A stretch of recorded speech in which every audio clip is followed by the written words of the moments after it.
nói ta luôn đó nóเป็นหลายหนีเสียมปล่อยว่าเนี่ยที่การนั้นตายทุกปวนหอยอ่ะอันหอยตายเท้าเสียมหนีมงจวนเนี่ยน้อยแต่ตายเท้าจีหนีมงจวนเนี่ยน้อยถ้าตู้เต่าเบียยังมาน้อยเต่าอย่างตัวมันปวดตรงน้อยน้อยตายเท้าหมากขาแต่เนาะแล้วการจะตายหมากขาโอ้หมากขาบันห้อยอ่ะจุดจางโคตรสดเปล่าแต่ฮะ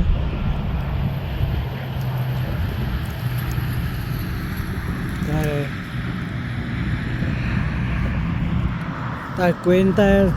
tai hắn lỏm rồi nhưng nó tai hả có mấy con ta lúc quay tai dẻo đó hả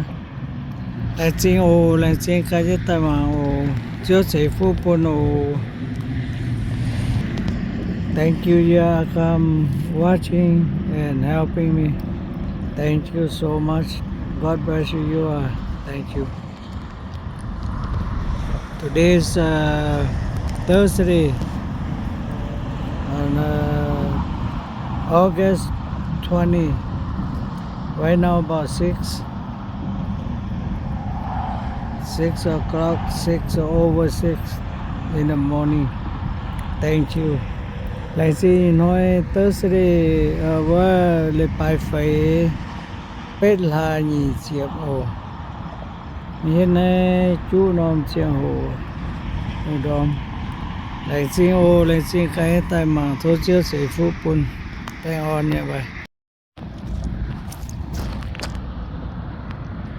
bà tôi tao ta luôn tôi tao ta này tại nhị chiếc biết nhị farm bao lâu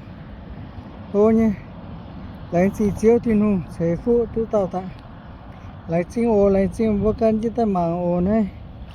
nè rồi có lọ cái rồi không cái lại xin chiếu xin luôn chiếu Giêsu lại xin phụng tại bún lại xin chiếu